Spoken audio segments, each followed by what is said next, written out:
going live, so I'm going to give it a couple seconds to process, but I'm excited to jump in today. I think we have a ton more portfolios to go through, so lots of content for us to go over with folks. Very good.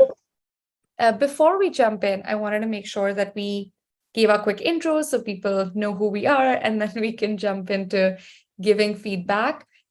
So just quick hello to everyone who's joining today. Welcome to the third live stream Joe and I are doing, reviewing portfolios, which is very exciting. So they've been very much in demand. So we're back again, trying to help folks land their dream job. Just quick introductions on who we are. I'm the founder of Looppanel. Looppanel is a user research product. It's built for analysis and as a repository. So you can do analysis 5 times faster with your team and have all your insights shareable, searchable in one place. So that's a bit about us. Joe, would you like to jump in, share a quick snippet about who you are? And Sure. My name's Joe. I'm a UX consultant, speaker, and author. I've been doing this work for about 30 years of my life. I've taught over 300,000 students online, and you can find my courses and training at learn.givegoodux.com. And this kind of stuff that we're doing today, to me, is the most important part of anything I do. Okay, I mean, helping people succeed is why I get up in the morning at this point. So honored to be here. Thankful to everybody at Looppanel for making it happen. And we are very grateful you always take the time to hop on these with us. We thoroughly enjoy it. I know we always run short of time, so we're going to try to get as much back. We like to talk. We like to talk. But yeah, just giving everyone a heads up on how the session is formatted. I think we had, again, over 100 portfolios submitted. So please bear with us if we don't get to yours. We will try our best. What we do is we pick randomly from the submissions that come in. So we'll be doing that through the session today, reviewing however many we can in this hour.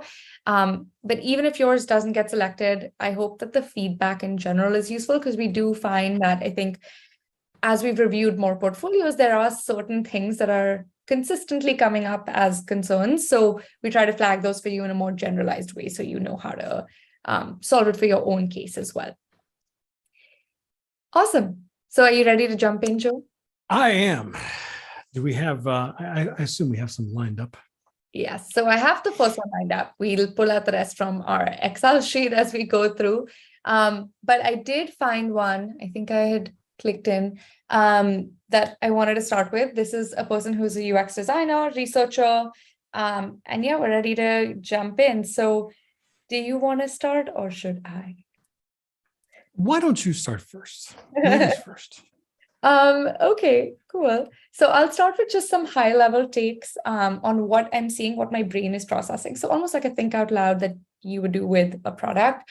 So when you send someone your portfolio, remember that everything that you're building it's like a product or a website.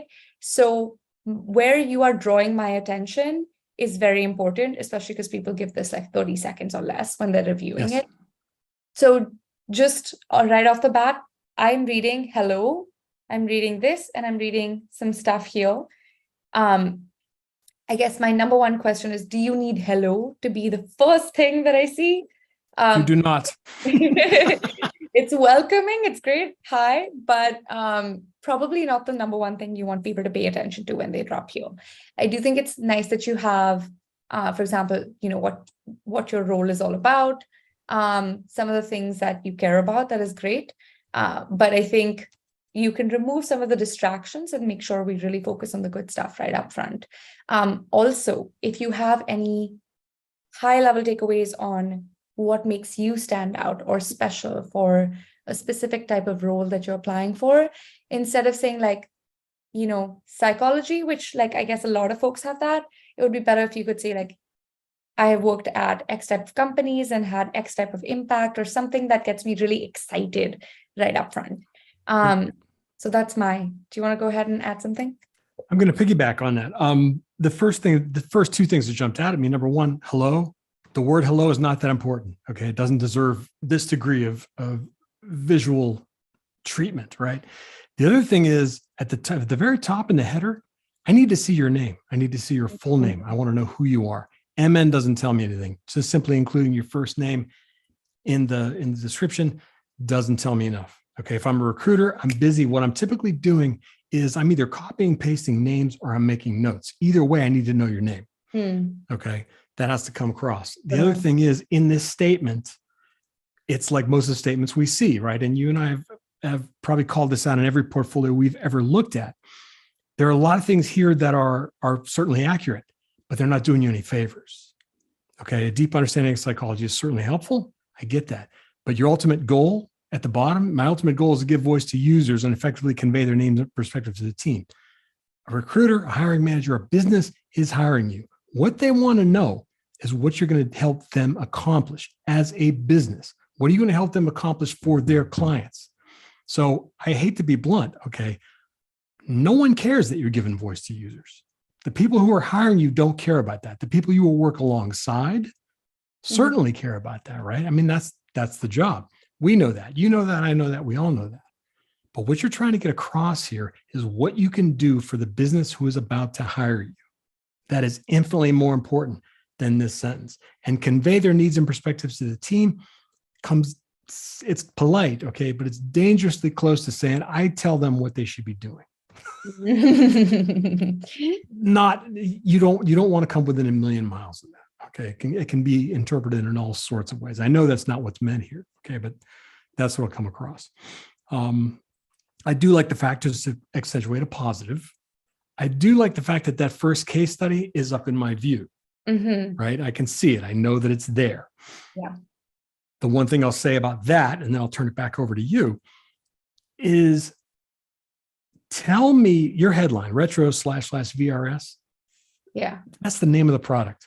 Yeah. I'm a recruiter. I'm a hiring manager. I have no idea what that means. Yeah. Okay? It means nothing to me. You need a headline there that says increasing this or improving this by doing something with an iOS mobile app.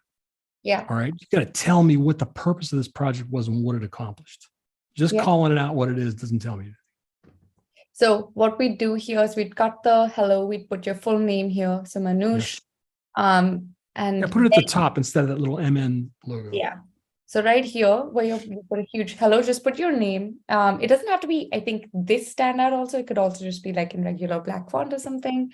And then instead of this sort of piece, maybe having UX experience, designer, researcher, and then a couple things that like talk about the high level highlights of your career. Like what are some of the big things that you've been able to do and accomplish.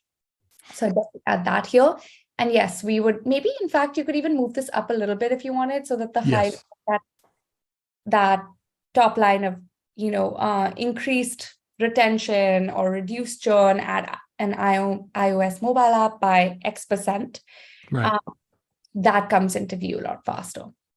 Right. Even if you just introduced an MVP, I see the word MVP there. Stating that you did an MVP isn't enough. Why did you do an MVP? To do what? To prove what? To test what? Okay. What was the reason for doing that work? If you're introducing a new product to market, maybe it was, proof of concept to make sure that we actually have something worth doing here. The other thing I want to say that I forgot is, let me see you. Okay. Photos. If it's a good photo. Now, if you don't have any good photos, that's a different story. And here's the other thing people do with photos for what it's worth is, instead of the smiling headshot, show me a picture of you in action. Show me a picture of you at a whiteboard doing something. Show me a picture of you at your computer doing something.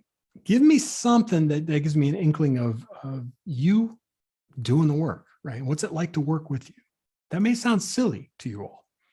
It matters, right? It matters a great deal. You want that person to be able to picture what it's like to be in a room with you. Yeah. I also wanted to take a quick moment just to say hi to some folks who've joined. Vinay, Mahesh, Srishti, Gayatri. Welcome to the live stream today. Excited to have you folks here. But yeah, I agree with everything that you've said here. And I also have one question. Do you know what a phygital market is? Physical, digital?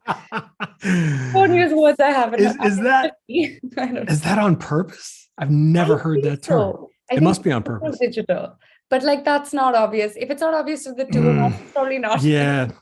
Don't be clever. It is clever. Don't get me wrong. But, again, you're giving people an excuse to read that as a typo. Yeah. Even though it is smart and it is clever, you never know what people are going to think.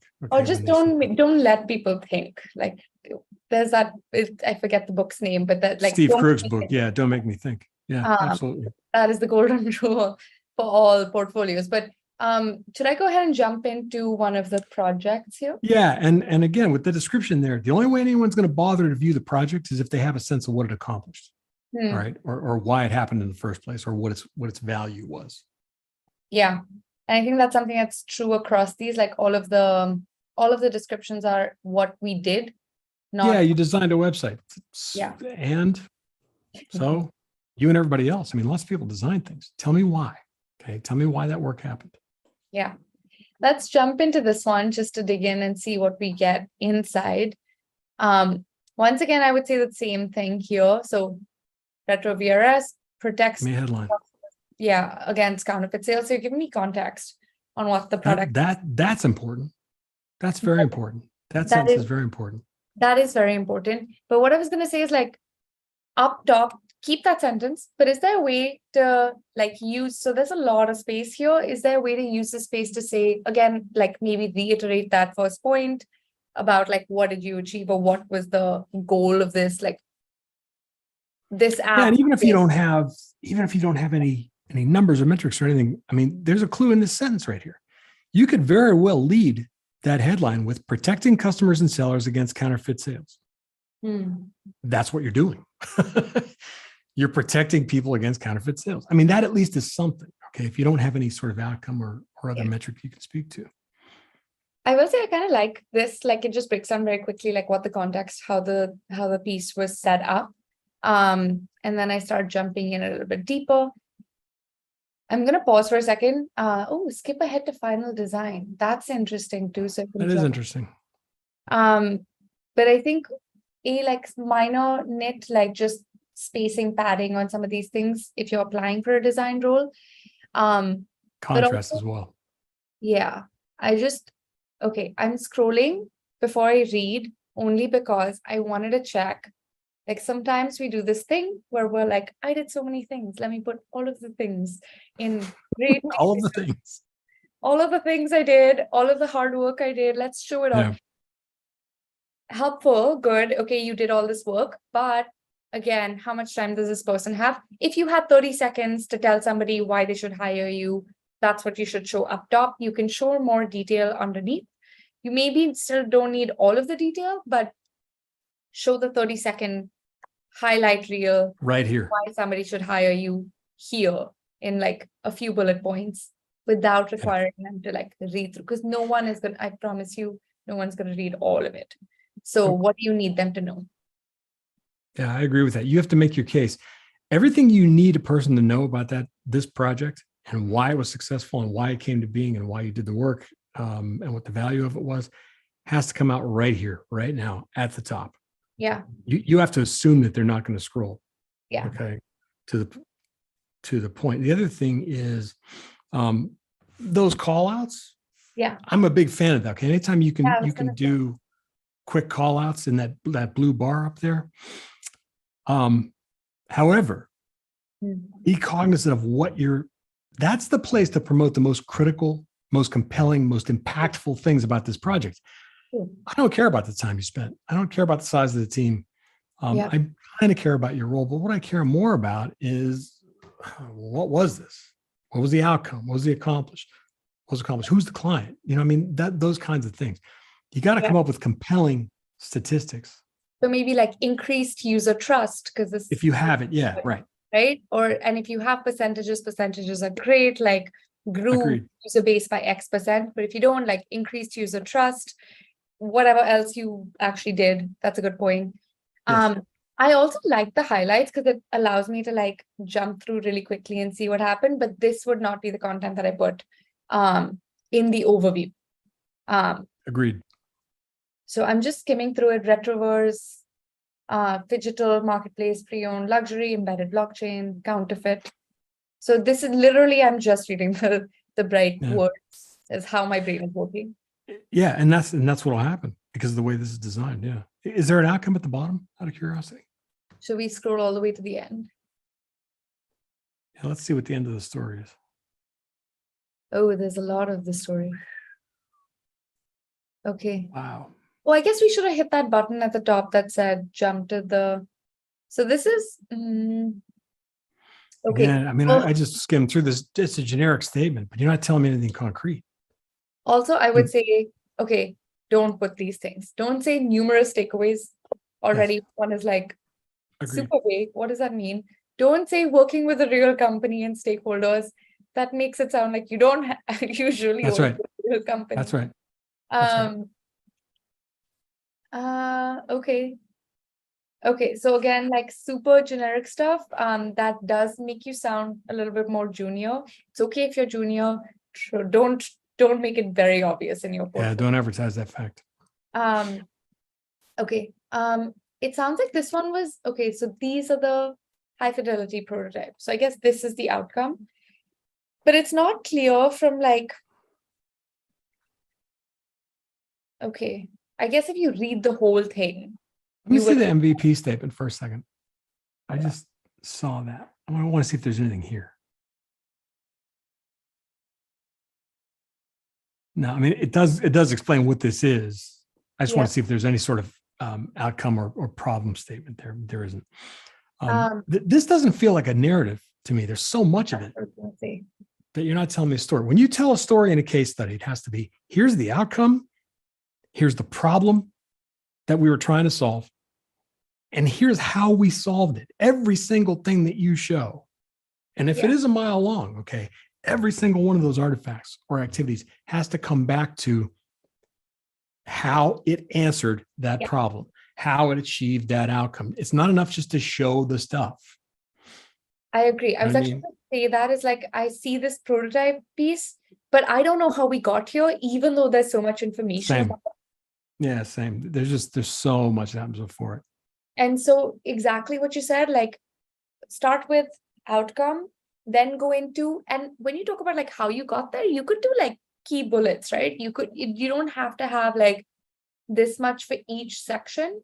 You could start with like discovered gap through secondary research that identified X as a problem point. Exactly. Quantitative research identified that having original products, okay, whatever, like whatever the big insights were from that. Obviously you had other insights, put those underneath in your annex. And then like talk through like key elements that you need somebody to know that you can do the job or that you should be hired. And then talk through like, okay, so then we designed X prototype with these assumptions in mind. For testing X assumptions, we did a usability test, found A, B, C flaws that we improved on iterated on, and then we came to final result. So it should flow like that story, and it should like remove, like, I don't know if I need the style tile, I don't know if I need the mood board and brand attitude. Nope. It's like a lot of this stuff. Tell me like what you learned from the usability test, right? Like what was because that takes me on a journey. Knowing that you did a usability test, like, cool, you know how to do one, great, that's good. But I'm not going to read through like all of the pieces of right? So all of this bit, like if you could just summarize this in one bullet. Yes. And then still like, if I want to click in, you can have an annex where you have the detail, but like I need to have to click into that to want to see this data. Otherwise compress it into one sentence. Agreed. Agree completely. Do you have any other thoughts about this one? No, other than just to reiterate for everybody watching, okay, this doesn't get talked about enough publicly. Recruiters, hiring managers, whoever is looking at your portfolio for the very first time, literally, this is not a joke. It's not a made up statistic. I know at least 24 recruiters who have all told me the same thing, right? Senior people who've worked in this industry for a long time. They've got between 30 to 60 seconds to evaluate your portfolio. That's it. That is it. Okay. 30 to 60 seconds. Now, will people later in the interview process maybe look at some of the details of those case studies, people who actually do UX work? Yes. But unless you get past the recruiters and the hiring managers first, who are gatekeepers, who are very time poor, none of that's going to matter. Yeah. So again, we have to hammer it home. You've got 30 to 60 seconds to tell me why you. Yeah. And I think a helpful actually way to do this would be maybe like create your portfolio, step away from it for a few days, or either you can review it after a few days or hand it to a friend and put a timer on, like put a 30-second timer on and see what they pick up in 30 seconds. Like what did they learn? Then like close the web page after 30 seconds and be like, okay, Great idea. what about me now? And that's what the recruiter knows, and figure out like, is that something that's compelling enough? If no, go back and redo, like read everything. Fantastic idea. I love that. I do think sometimes like when you are so used to like doing the work, you get blinded to some of these things. Yeah. It's hard to do your own stuff. I mean, it's really, when it's yours, it's hard. Yeah. It really is. I mean, I've struggled with that all my life. When I'm looking at somebody else's anything, what needs to happen is very obvious and very apparent. When I'm trying to critique my own anything, it's like, it's why I have my wife look at it, I have colleagues look at it. Yeah. I don't ever try to force my way through that. So your suggestion is outstanding. Yeah. And also like when you hand it to your friends, put that 30-second timer on, because they still care about you. So they're going to want to read the whole thing. That's right. Don't let them do that. Just force the situation where they have to give it such little attention and time as will actually happen. It's a real life usability test, folks. Like this is use your skills. But yeah, are you ready to move to the next one? Let's go. Okay, so I'm going to pull one up here. Are you able to see it? I am. Okay, great. So I went first last time, so I'm going to let you go first. I went first last time. Okay, Matthews, UX researcher.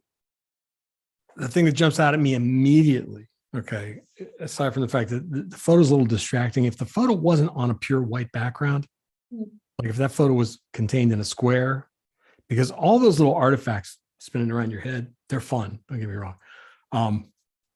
But they're also distracting. There are lots of objects here, lots of circles, lots of little things for my eye to jump to.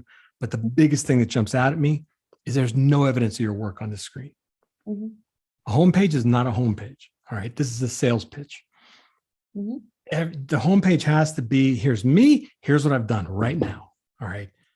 Snippets of case studies, summaries of case studies right now. Download resume, that belongs in your menu up top. Mm-hmm. Okay. There should just be a link that says resume. View projects, I think, is good. Contact me belongs up top. The only call to action that matters here, okay, is look at my work, look at my case studies. And I also think instead of, well, I take that back. I was going to say you don't have to have one link to all your case studies, but that's not a bad thing. But the biggest thing that needs to happen here is on the screen, I need to start seeing your case studies right now, right here. Yeah.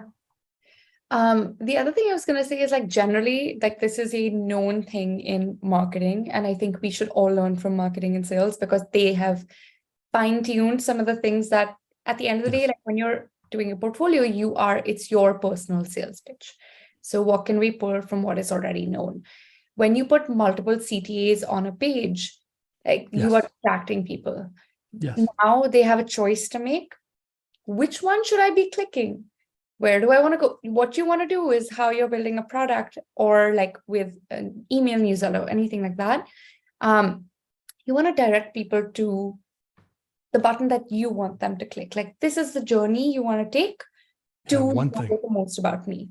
So when you put multiple buttons up, you are creating a space for people to think, have to make a decision. That's friction. Again, agreed. Don't make me think. I want to say one other thing because I don't want to forget it. Yeah. And I'm interested to hear what you think of this actually. Okay. My experience has been in just working with, again, recruiters, hiring managers, companies. I've helped several companies over my career staff up. There's an unfortunate bias in that when people see things like proudly created with Wix.com, that's your credibility goes down. Okay. Based on what I've seen. Is it unfair to expect that everyone should be able to build their own custom portfolio or website? Possibly. Regardless, it's an expectation. So when you're advertising the fact that you use a service and it's just a template and you filled in your details, that implies all sorts of things about your level of experience. And maybe you don't fully understand web technology, or you don't understand HTML, CSS, or any sort of working knowledge of that stuff. Again, I think all that is kind of really unfair. I don't want anyone to misunderstand me. I kind of hate that this is a thing. Yeah. But it is a thing. And I think you will be judged. I'm curious to hear your take on that. I get why people do it though. Like if you are, I do too. Right. I know, It's a pain in the ass. And also, like, for example, Amina is a researcher, right? Like her core skill set, is it like maybe for a designer, Totally agree. right? I don't know. I go back and forth on that one because I get what you're saying. Like it is going to harm you. It's an unfair expectation. But it is an unfair expectation because then either somebody needs to, like, the only way I think to get rid of this is like if you pay for Wix. Right. So now I have to pay to keep my portfolio alive. That feels like it's terrible. It's a terrible state of affairs. Okay. Please don't misunderstand. It's a terrible state of affairs. I hate this. It's ridiculous. But again, the first two gatekeepers you have to get through, which tend to be recruiters and hiring managers. I hate to say this, but a lot of them don't know anything about this profession. Nothing. Yeah. Okay. Zero. Zip. Nada. Yeah. So they make these ridiculous leaps in logic based on what they see. Yeah. So I guess what we'd say is, like, if you can afford to, like, pay for it. If you can't, find ways if you can, like, to hide it. Like maybe we change the font color. I don't know if you're able to do that. Yeah. Or like hide it in as minimal of a place as possible. Yep.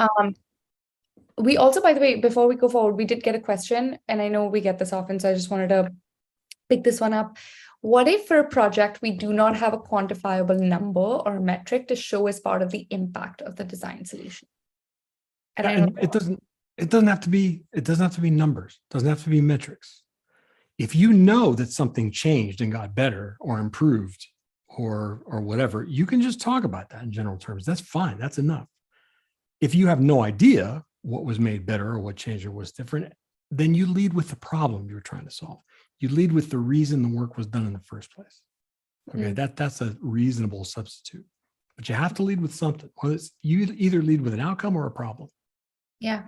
I would say, like, ideally, if you don't have the number, so yes, if you can say like improved trust in X product, and usually, like, if it's part of a real business or company, so this may not be true for like student projects, you should have at some point, or someone in the team has feedback from that set of users, like quotes or support tickets, some way, because a product team should be doing this anyway, where they're like, okay, we launched something, what happened? And either they will track it in metrics, or they will also go back and talk to people and be like, okay, how do you feel about the new release? Like, and so quotes are also okay. So you can say it as like, say the outcome up top, but when you want to back it up, you can like have a prominent quote from a user saying, I absolutely loved, how this feature helped me feel more safe, for example. Completely agree. Okay, so let's move a little bit deeper into Amina's. So so we'd replace this. We'd make it so it was something deeper about her, what she's been able to do. So would you put like UX researcher like here, and then, okay, I'd also pull this out because we have happiness and creative writing, but no, the hiring manager does not. No, it's not important. Not yet, anyway. You want something about, if you're a researcher, again, couch it in terms of this company who's about to hire you. Yeah. Why do they want a researcher in the first place? 9 times out of 10, the reason businesses want a researcher is so they can place smarter bets, all right? So that they can make decisions that have a better chance of achieving the outcome that they're hoping for, right? What they want research to do is they want research to minimize risk. They want research to minimize uncertainty. They want to stop guessing and they want to start knowing, right? That's what that sentence has to speak to. Yeah. They help companies make better business decisions, or more profitable business decisions through the rigor of UX research, or I mean, whatever the statement is.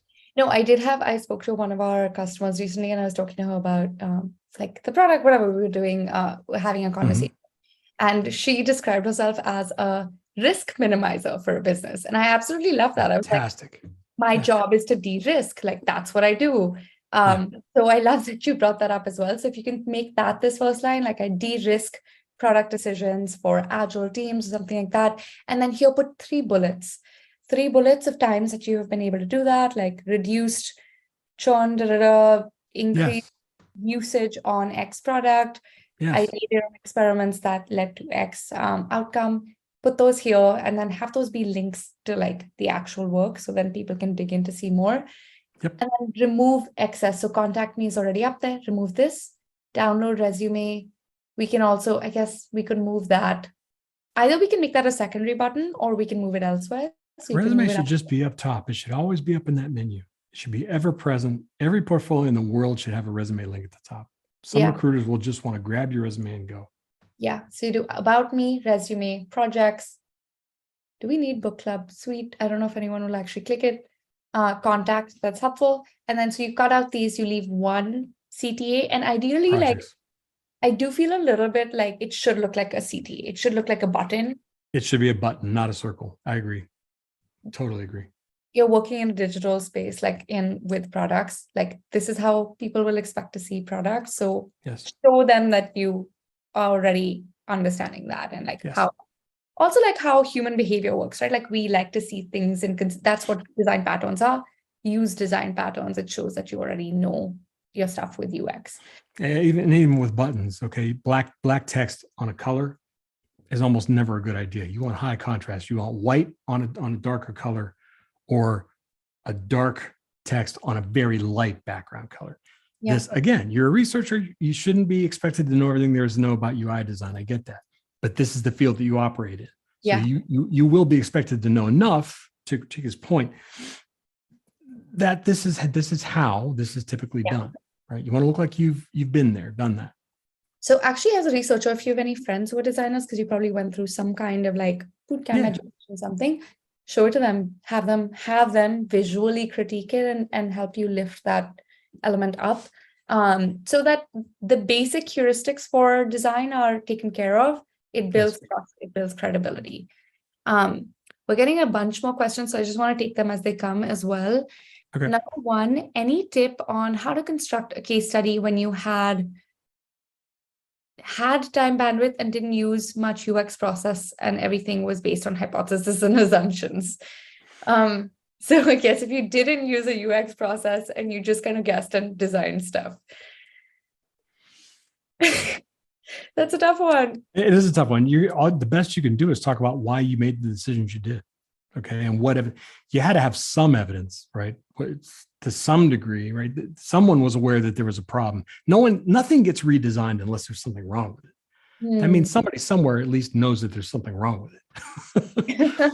So even if you don't have quantifiable whatever, there's always a story there. So all you can do is do your best to say, this needed to be redesigned or changed because this was happening, right? If customers complaining about this, or the client was complaining about this, whatever, there's got to be something.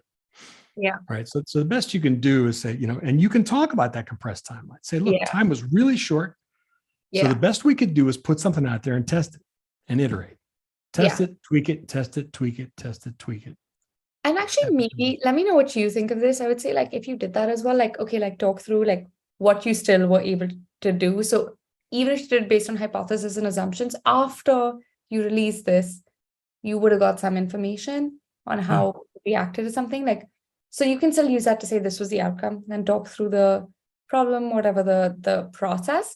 And you can highlight assumptions, right? There are times when you can de-risk certain things with research, but there are times when you maybe have to put something out there in the world to see how people react beyond a certain point.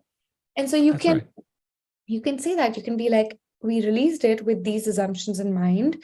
And once it was released, like we could look at actual human behavior versus those assumptions. And the idea, like moving forward, we'll be iterating based on that or something like that. Like, I think that could also be interesting to point out that you recognize there are assumptions there. and that you are like then using those assumptions or testing those assumptions and iterating as well.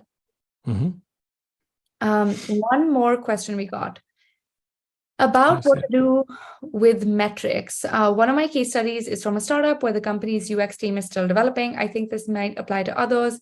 Internship ended before usability testing. So I think that means that they like did part of the design process, and then before they closed, they like the internship ended, so they stopped working on it. Yeah, they don't know what happened, when it was tested, which is fine.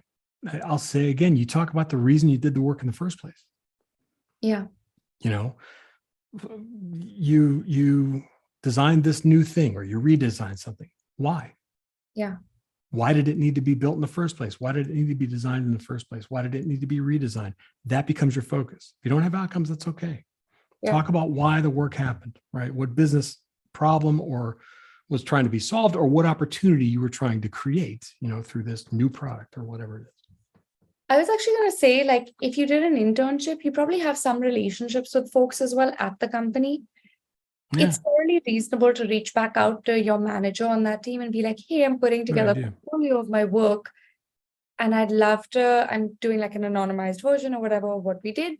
I'd love to just understand where this project ended up so that I can use some of those outcomes to talk about what I was able to drive, right? And so ideally in that internship, you built up that relationship. You can ask for they don't have to give you like any proprietary information, but directionally, where did this go? Was there something really cool that came out of it? So you can use that information in your final outcomes as well. Yeah, I agree with that.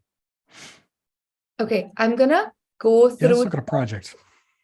Yeah, we're getting more questions, but I'm just gonna make sure we get through some of this here as well. Okay. I will say again, just one thing, just when I see two buttons that are both primary, I'm always like, please tell me what you want me to click. I like that there's like a distilled key points version and a full case study version. That's helpful to see because a lot of people will click here. But if you want them to click here, like tell them this is the primary and make something secondary. So that means remove the fill, make the outline yellow instead. So there's one action that's more prominent than the other. I'm going to say that I think there should only be one button here. And here's why. I shouldn't have to click anywhere to read your key points. They should be in front of my face right now. Do not make me work for things. Again, I said this before, I'm giving you 30 to 60 seconds. If you're going to make me work for key points, when I hit this page right now, I'm just being blunt here, you're out of the running. Yeah. Okay. You're out of the running. Just because it speaks to me about how you present information as well. Okay. It tells me how you present what you do. Yeah. Right. Give me something valuable right now. Don't make me work for it. Give me the key points here. I agree with the read full case study part. And people have heard me say that before. I don't think anyone should have to be confronted with a long case study on a page, right? Don't make me go there. Give me the key points that are going to, if they're compelling enough, then I am going to click on read full case study. What's behind key points, out of curiosity? Yeah, that was a really smart one, actually. Just put the key points on that page. Let the whole page be that. Okay. Lots of color. I see you try to make it visually fun. Instead, I'm like really distracted by the amount of color. Too hard to read. Because I'm just like, my brain is just like fritzing a little bit. It's like, oh, red, pink, yellow, like that's what I'm seeing instead of like what you want me to focus on. So always use color to drive your point. Especially when like with any product as well, you'll always use color to drive the point home. As in terms of where you want people to focus. Be careful when you're using it as a visual design element. It's fine, but then you should know how to use it so it's not distracting. Yeah, there's just way too much going on visually here. And it should be text. Yeah, and I'm seeing like key points here, like that's what I'm reading. Okay, not helpful. So like takeaway. What was the outcome? I'm actually reading it now. Also, like, I think I've said this before, anytime you use like complex language, you're like asking my brain to do work and my brain does not want to do work. So I'm skimming, right? Because I don't have time. So then I'm going, okay, to understand how we can provide young adults with personalized support throughout the process of accessing food and essential resources. How? By doing what? By providing what? There has to be a simpler way. Understand how we can provide, like I have to read it 3 times to really like process what's going on. Yeah, This all needs to be simplified. is the idea like we need young people to be able to get food more, like people are struggling to get food and we want to help them. We want to help people with food insecurity reach food faster or more easily. Right, but tell me exactly what that is. Okay, what are they struggling with? Do they not know how to get help? Yeah. Right? Are they not? Is there difficulty in connecting with the right resources? Is the information not available to them? Be really ridiculously specific about what food insecurity means in this context. Yeah. What specific problem are you solving? What are you giving people? Tell me. I think this was a discovery thing. So it's possible that they did not know, in which case the objective should be like identify. That's okay too.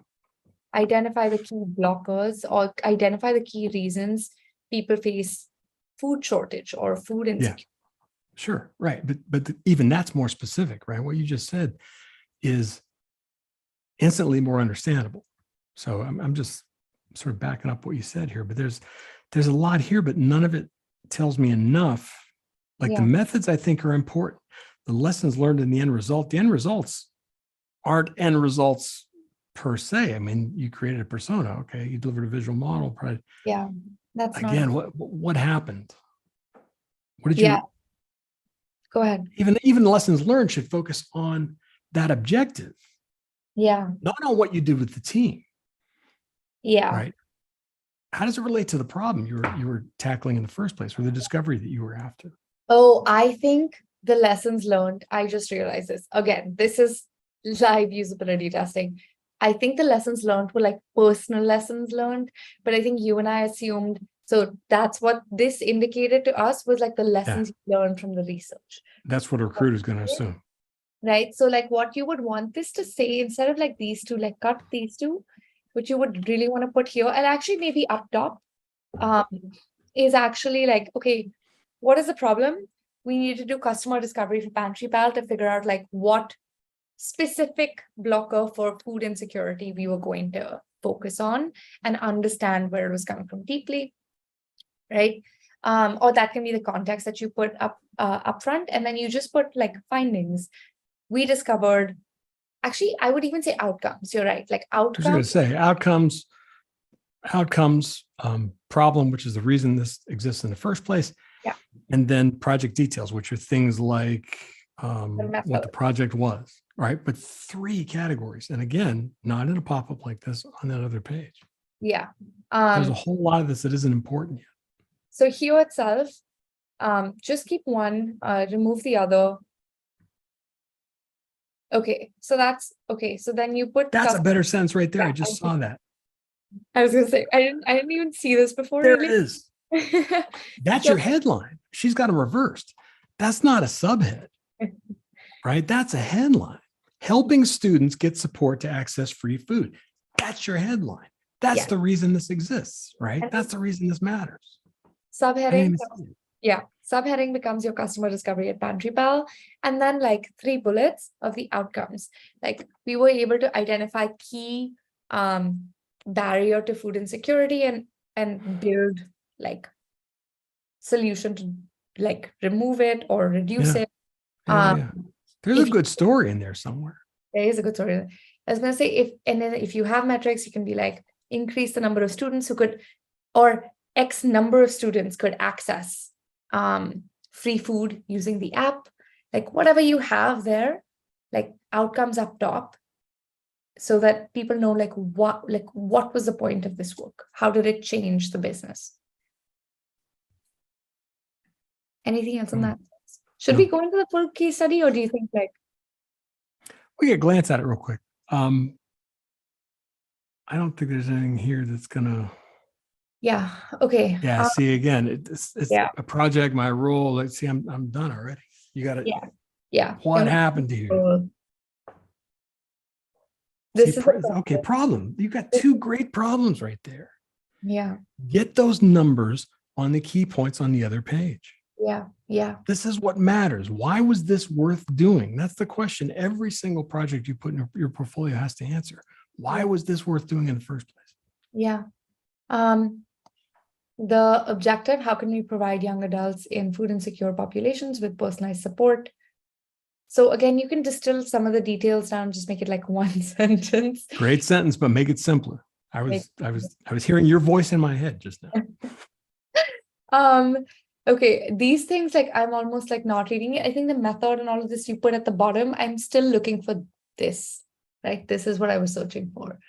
Mm-hmm. And this is nice. This little infographic right here is nice. But I'm still like being pulled in many directions, and I'm like trying to figure out where I should be.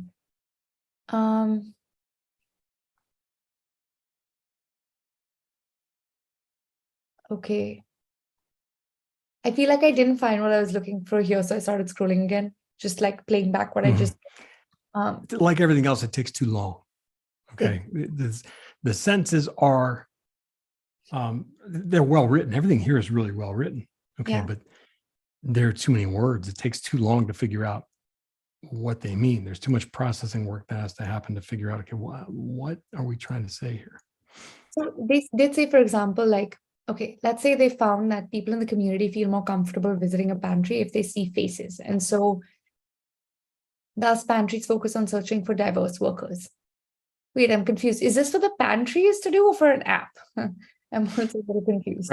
Right. If you're pointing to things that if you're pointing to design features that wound up in the app, yeah, you need to communicate that context. Yeah, this is important to people. So we used a photo of actual staff. Yeah, blah blah blah. And like remove this header, right? Like make the sentence so small that like it's readable to get the like outcome right there. And it may take many tries to do this because this is not easy. And show it to your friend, like do a live usability test, show it to your friend, be like, do you get what this is saying? And if they are like, let me read it a second time, it's not worked. Right. So I see it now, by the way. See where she has design solution, first iteration include a picture of pantry building. Research team recommended feature. So this is a before and after, technically. If it's a before and after, show me the before and after. Yeah. All right. Here's the problem. They use this stupid picture of a building.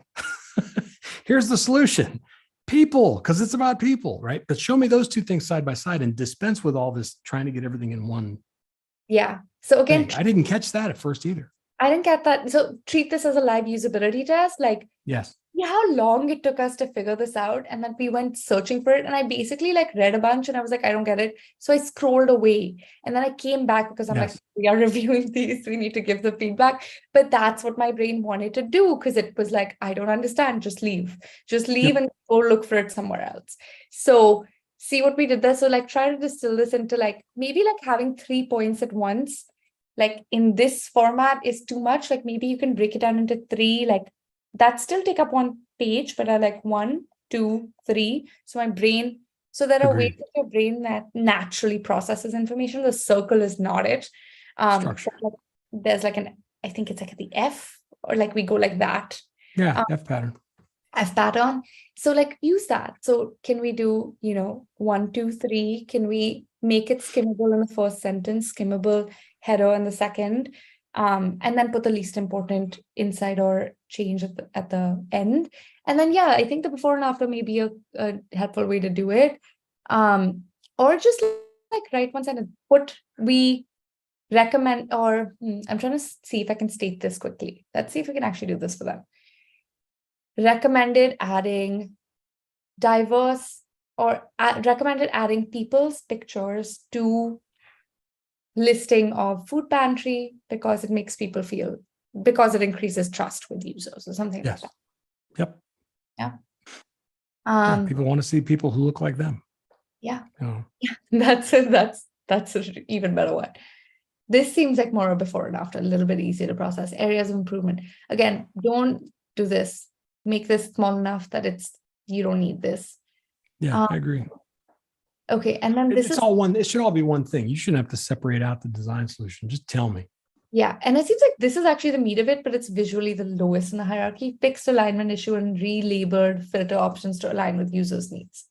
Right. So, okay, so this is what you did. When you say align with users' needs, just like update that part of the sentence, say like, why was it not aligning earlier? Right. Explain. Okay. Anything else you want to add here? No, I think that's the bulk of it because I see the same patterns, everywhere. So Yeah, here, there's definitely a good story to be told here. I mean, that's obvious. yeah. Like even here, simple things, remove everything, just keep this one sentence. Almost all participants wanted the ability to filter pantries or filter by produce available, right? Cool. So that's what you added this in, right? Like remove Right. everything. So you made them more obvious, more clear, more whatever as a result. Right? Yeah. Absolutely. And I don't need like all the details about like all the research findings. Just give me like 3 really good ones, and I believe that you did the rest of the work. This is important and interesting. I wouldn't put this in the portfolio. I'd bring this up in conversations when someone is like, okay, what did you learn about how to be a better researcher from your last set of work? It kind of talks about like how to bring stakeholders in. It's okay for researchers to give recommendation, foster a collaborative environment. But I don't know if I want to see that you learned this. Like, I feel like it like makes me question a little bit how much experience you have. If I'm like, oh, you learned this in this last piece of work that you're showcasing to me, that you should bring stakeholders into research, like it makes me question your experience level. So I wouldn't want to put that there. Yeah, it feels like there's a way to rephrase some of this because I can see the value in some of it. The fact that you overcame designers who were resistant to the insights shared. I think that's important. Okay, that's a political battle that happens in every organization. Yeah. It probably should be spoken to, but what you want to couch it as part of how you approach the project, not so much that, oh, lessons learned implied that I didn't know this before and now I know this. Yeah. Yeah. That's not what this is. This, when I skim this, it sounds like you saying, here's how I work. Here's how I go about how I do what I'm doing because it's effective. Yeah. Couch it that way, right? And work it into that story maybe as opposed to doing this. I agree. Yeah. Here's the other thing about back to top and next to case study. Not everything has to be a button. Okay. Those can be hyperlinks, simple text hyperlinks. You have to establish some sense of hierarchy. Okay. Not everything is of the same importance. So a link to go back and forward is just a link to go back and forward. It doesn't deserve this kind of big visual treatment. It just becomes a distraction. So just next case study, simple text hyperlink. Yeah. Yeah. I'm gonna pause now because I think we have a bunch of questions that have come in. Okay. So I just want to take the last few minutes to answer those. Okay, cool. Let's see. I think this was Amina's old portfolio, so I don't know how we got this one. But we will, Amina, send us your new one. Next time we'll try to review that as well. Okay, this is the first question that I think we haven't answered yet. The one about Notion? Yeah, if I have a question about the visual, of the website. I use Notion to build up my portfolio. Do building up portfolio with Notion have inferiority compared to portfolios developed by WordPress? Do you want to take that one? The first thing I want to know is what is this person's role? Are they a designer? Are they a UX? Or are they a researcher? Are they what? Because Notion. I think the next note is a follow-up. So I'm just going to read that out in case it's the same person. I've been working on strategic projects, so I feel like my best work is still that's a different comment. Okay, we'll come back. That's okay. I mean, I'll speak to the second one really quick. It doesn't matter that your work is still under development. It doesn't matter whether it's launched or not. You can still talk about the work you did if there's a compelling story to be told. I have people literally every week of my life who say to me, well, I can't talk about that. And I say, why not? And they say, well, because it hasn't launched. I don't care. A compelling story is a compelling story. If you did the work and you did the research and you did testing and you iterated, those things are all worth talking about. It doesn't matter whether that thing exists out in the wild or not. All right. If you're doing the work, you should be talking about it. But the first one, what I've seen of Notion, to me, it's a business information management application. I'm not getting why anyone would create a portfolio using it, but my knowledge is limited here. What you can do with Notion, I think, is that once you create it is kind of like you can create like sections and you can create like a listing. It does look like a Word doc kind of thing, but you can expose a view-only version externally that looks kind of like nice, but it's obviously Notion. Like it's right. Does that make sense? Yeah. I would have to know more about the mechanics of how that works, but in general, the place my brain goes first is you should be using a tool that's built to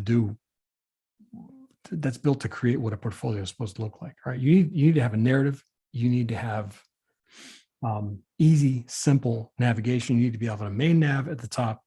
You need to be able to let people bounce around. You need to be able to stage information, as we've talked about right today. Yeah. So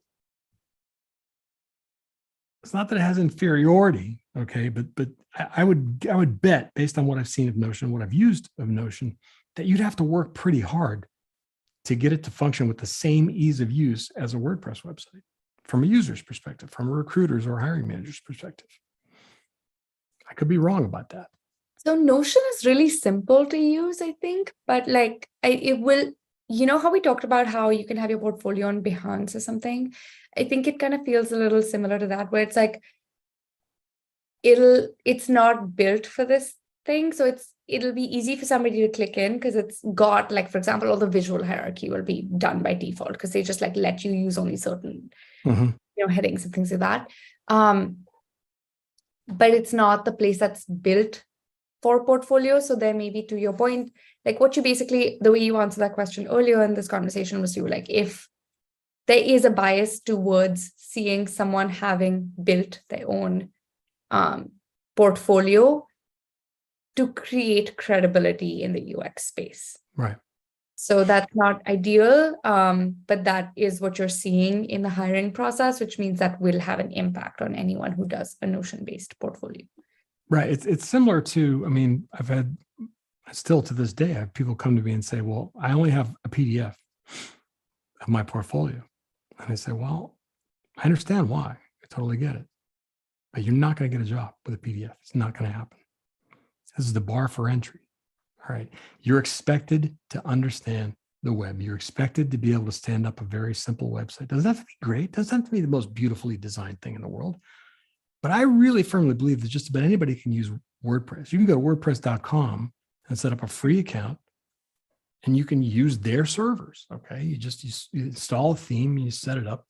Even that is better than something that runs counter to what recruiters and hiring managers are going to expect.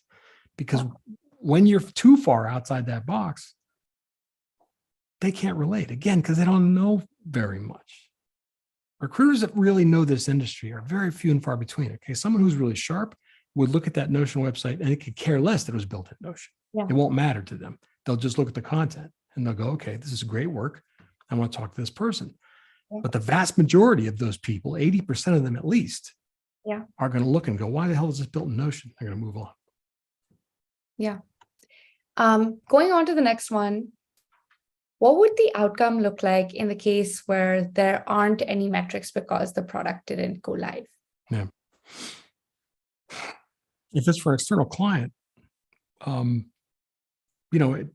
you don't know what changed. You don't know what got made better. So the only thing that's within your power to talk about is, again, you're selling yourself. How did I go about solving this problem? Right? What research did I do? What problems did I uncover?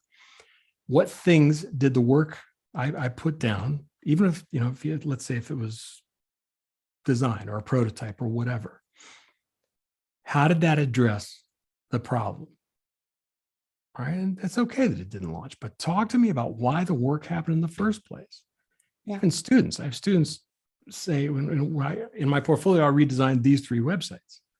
Okay, why? Why did you feel they needed to be redesigned? Tell me that story. If you're going to redesign Spotify, for example, Spotify makes billions. You better have a really good reason to redesign Spotify. So this is that kind of thing. You could at least talk about the work itself, right? And why it exists. Yeah. It seems like, by the way, I think Amina's website got updated and she asked if we can refresh and get I did a hard refresh. We have a different website. Do you want to have any updated thoughts? I'm just processing a little bit. Yeah, the dark yellow highlight, again, with black text, distracting, get rid of it. That's a distracting visual element. Get rid of it. You don't need it. Okay. This is a better headline, delivering actionable insights to close the gap between problems and human-centered solutions, but it's still too formal. It still doesn't tell me anything concrete really quickly about what kinds of problems you solve. I'd like the 3 years of experience conducting. In fact, I would almost rather see you lead with that. 3 years of experience. I was going to ask you about this because I know we've talked about this in the past where you've said like anything under a certain number. That subhead is better. So we put this up top and then maybe we just remove this. Okay. Also, I want to find a different way of saying 3 years, but that subhead is more compelling than what you have up there. So you're like, tell me what you've done. Ideally, you try to keep numbers out of it if you're less than, I think you'd said last time, like a decade of experience. But let's say you are, like, it's still really awesome to put this up here because that's cool. The other I wouldn't even say 30 plus. I would just say, again, improving some kind of outcome for B2B and B2C companies through qualitative and quantitative research studies. But let's say like you have a hard time, because if you've done 30 studies, you worked with a lot of, different iterations. Unless they were all on one theme. If they were all on one theme, then you should say that like increased retention and reduced churn or whatever for B2B or B2C. But even if you put this up top, like as is the 3 years of experience conducting 30 plus quantitative in these, and then you had 3 bullet points underneath that said specifically outcomes that you drove, that I think would also work. Because then like, I know you have I'm getting, okay, has a bunch of experience, has done this for a while. Here's the outcomes you drove. Instead, what's happening here is like, I think there's a lot of color. So like, if it maybe make these logos like smaller, because what I'm paying attention again, like I think it like threw me off in a couple directions. Like the colors are drawing my attention. That's not what you need me to pay attention to. Then the next thing I look at is that name of who gave you this reference, which is also secondary. Instead, if like the quote is what you want to say, like highlight the quote, these should be like underneath. So I think we do this on our website, for example, where like there's a quote and then maybe you put the face of the person more prominently because we want to show customers, but like you want to say quote underneath. Okay, you drew it out. I love it. Yes, that's what I'm saying. The logo and like the name of the person. That's second, that underneath. Right. You're leading with a visual that implies that maybe it's a case study. Lead with the quote itself should be the most visible thing. Right now, the person's name is the most visible thing. Lead with the quote. Give me a small logo and make all these logos black and white. Make them grayscale. They don't have to be color. Okay. They don't have to be color. That helps people skim through it and then put the person's name underneath it. Okay. But get rid of the boxes, get rid of every single visual distraction that exists here. I'm also wondering if you need like all 3 of these or just like put one quote, like the most powerful one. Like this one seems like the most powerful. She's a leader. She is strategic. She is a fantastic project lead who also keeps projects focused on larger client goals while working to push clients to think bigger. I don't mind having all 3. But I hear you. I had the same thought, but I don't mind all 3 because it's 3 people for real organizations singing your praises. I don't know that I mind that. But then I feel like I'm not like this then goes to like another layer of like, I'm not paying attention to that. So I guess this is subjective. We have 2 different opinions here, but also like the quote, I would like format this just to look like a standard visual format for quotes. So just go on any of the Dribble or whatever and just search like quote customer testimonial. Take that exact visual and just recreate it here. Because then we have these built-in like, oh, when X happens, it means Y. So when we see X types of formats, we know it's a quote. So do that. 39% of college students, 75% of coaches feel that the new coaching model is unsustainable. Okay, what are your thoughts? Getting closer. Problem. Yeah.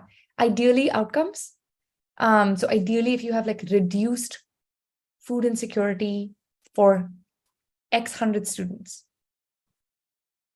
right? Or you want to say help them get access to, just again, come out, helped 39% of college students access what? Get what? Forget about the stat that tells me they had food insecurity. What did this help them get? What did it help them get access to? What did it help them do better, faster, easier? That's what you want to tell me here, right? Even Noom, 75% of the coaches feel that new coaching model is unsustainable. Not what I want to know. What did you improve for that 75%? What did you change for that 75%? This one seems better. 33% increase in, but That's great. Sign up retention, just like retention. That's great. This 33% increase in retention, or user retention. That's language people understand. Sign up retention is like, seems like the same thing, but not what people will actually be seeing inside companies. Yes. Other minor nitpick, but like I do think this would help with information processing. Again, the squares are not how my brain processes. So like make it chunks like that. So then I can see pantry, Noom, flame. Last one. And the color, the color situation is still, that white text still isn't coming forward. Yeah. Enough. Yeah. There isn't enough contrast. And I would do away with the cuteness that exposes key points and just give me 2 simple links down there. I also think that we're not using the full screen real estate here. You know what I mean? There's a lot of space left to right. Those margins left to right are huge. Yeah. You could absolutely make these bigger and make better use of the space. Yeah. I would say like, I agree with that, especially the one where you also, I don't know if you want, like, I don't know if you can undo it. But this like, is better though. This is better than it was. It is definitely much better. I would say like, do you even want movement here? I guess it's done so that it don't show up, but it's kind of annoying. No, I mean, and all these templates come with animation, every template, right? I'm working with a platform provider right now on a project that I'm working on, and there's built-in animation on everything. And we're spending a significant portion of time disabling all of it. Turn it off. Nobody asked for it. Okay, so I think this is, yes. So, I mean, I think we're out of time now, but just quickly, much better. Yes. Make quotes look like quotes, still think about visual hierarchy, replace this with this. Make these like just 1, 2, 3, 4 sections. Try to disable the animation, make the takeaway much clearer, and try to make it outcomes if you have them. Like this one's great. Instead of sign up retention, I think just say user retention, that's fine. Yeah, that's all I have. Do you have anything else specific here? No, I think that's good. Yeah. And I think frankly, like people will at max click into one of these key points. The other key points are the same. The key points are the same. You can update the key points. Gotta change that. Gotta change that. Okay. I think that's everything we have time for today, as we have already gone over. But any final? Of course we have. Of course, as normal, as per usual. But any final thoughts, questions, feedback? Only to reiterate the same thing. I think it's, and I said this before, the hardest thing to do is to work on your own stuff. Okay. But just like you would in a project, okay, whether you're a researcher or UX designer or consultant or analyst or whatever, put yourself in the shoes of the person looking at this. Lots of the things that we saw today, like always, are things that we understand, that are natural to us, that are normal to us, but we're not designing for ourselves. Just like in an actual project, we're not designing for ourselves. So again, put yourself in a place of that recruiter or a business or hiring manager who very likely doesn't know a whole hell of a lot about what you do. Yeah. 30 to 60 seconds, this is a sales pitch. Why you? And why you is what have you accomplished? And what have you accomplished in terms of making things better for a business that you would potentially be working for? Yeah. And I will reiterate my previously stated suggested experiment. Choose 5 friends. Choose 5 of your friends. Every time you iterate on your portfolio in a meaningful way, take your portfolio to them. Put a 30-second timer, see what they figure out. Agreed. And that's your live usability test. Like, did they pull out the information you need to communicate for somebody to want to hire you? If they did not, go back and rework it. If they looked confused, if they were like, I don't understand, and scroll past something, change it. Like simplify, simplify, simplify. So do these live usability tests. It'll be helpful for your portfolio, but it's also, as you know, important design practice in any case. Absolutely. Love it. So that's all for us today. We're going to wrap up the live at the moment. So we're just giving the go ahead to the team. But yeah, thanks again, Joe, for taking the time. I think this was another successful portfolio review. And I know previously people have actually got jobs after this. So